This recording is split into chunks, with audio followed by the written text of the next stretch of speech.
యేసుక్రీస్తు నామంలో పరిశుద్ధాత్మ ఆశీర్వాదం చూస్తున్న ప్రతి ఒక్కరికి హృదయపూర్వక వందనాలు తెలియజేస్తున్నాను. ప్రియులారా, దినదినము ఉదయమే లేచి ప్రార్థించుకొనుట మానవద్దు. పరిశుద్ధాత్మ ఆశీర్వాదమును కూడా దినదినం పొందుకొనుట మన జీవితంలో అనేక కార్యాలను దేవుడు జరిగిస్తూ ఉంటాడు. ఈరోజు వాక్య భాగమును మనం ధ్యానించుకుందాం. హెబ్రీలకు రాసిన పత్రిక 6వ అధ్యాయము 13వ వచనము. దేవుడు అబ్రహామునకు వాగ్దానం చేసినప్పుడు తనకంటే ఏ గొప్పవాని తోడని ప్రమాణం చేయలేకపోయాను గనక తన తోడు అని ప్రమాణము చేసి నిశ్చయముగా నేను నిన్ను ఆశీర్వదింతును, నిశ్చయముగా నేను విస్తరింపచేతును అని చెప్పాను. ఆ మాట నమ్మి అతడు ఓర్పుతో సహించి ఆ వాగ్దానము పొందెను. చూడండి, అబ్రహామును ఏ విధముగా ఆశీర్వదించాడో. అబ్రహాము ఎలా ఉంటే ఆశీర్వాదం పొందుకున్నాడు.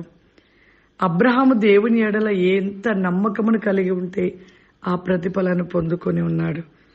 అబ్రహాముకి ఎన్నో సంవత్సరములు పిల్లలు కలగలేదు.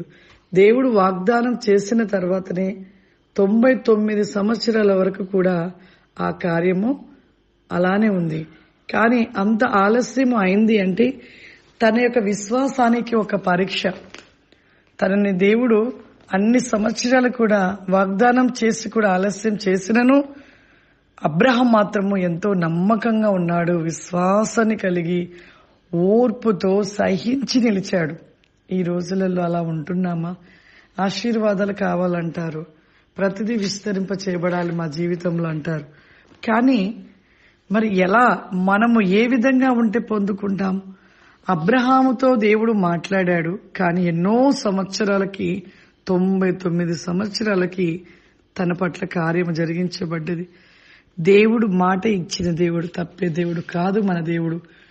కానీ మనము ఆ వాగ్దానాన్ని దూరపరుచుకుంటుంటాం. ఒక్కోసారి మనలో ఓర్చుకునే శక్తి, సహించే శక్తి ఉందా లేదని ఒక్కొక్క సమయంలో మనని దేవుడు పరీక్షిస్తాడు.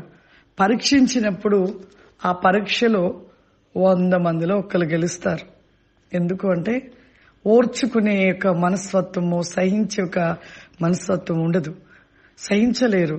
ఇక జరగట్లేదు, 2 సంవత్సరాలు 5 సంవత్సరాలు చూసాము, ఇంకా దేవుడు జరిగించలే అనుకుంటారు. కానీ దేవుడు ప్రతి మనిషికి కూడా ఒక పరీక్షగా కొన్ని సందర్భంలో కొన్ని విషయాలలో త్వరగా కార్యాలు జరుగుతాయి. కొన్ని సందర్భంలో కార్యాలు జరగకుండా కొంతకాలము టైం పడుతుంది. కానీ ఎప్పుడు మన కార్యాలు జరగాలి, ఎప్పుడు మా పట్ల దేవుడు మాట్లాడింది వెంటనే జరగాలని మరి ఆలోచనతో ఉంటే ఆ యొక్క అవిశ్వాసిగా మనం మార్చబడతాం. ప్రియులారా, మనలో అవిశ్వాసాన్ని ఎప్పుడు కూడా రానివ్వవద్దు. ప్రియులారా, రానివ్వవద్దు. దేవుడు మన పట్ల ఖచ్చితంగా జరిగిస్తాడు.